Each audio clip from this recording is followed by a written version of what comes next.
how to recover deleted photos from your phone. Hey everybody and welcome back to our channel. So let's get started without any further ado.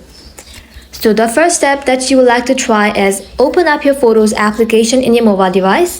So once you're in your photos, let's say you accidentally delete this video right here. So if you want to recover that very video, simply tap on albums and then scroll all the way below. Then under utilities, you'll find recently deleted. Simply tap onto that.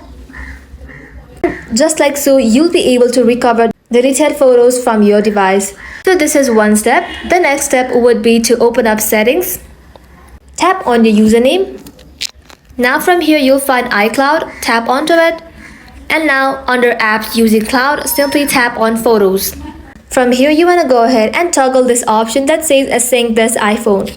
So once you are done, head back to your home screen and the next step would be to open Google Photos. Your deleted photos will always be backed up in your Google Photos if you have backed it up.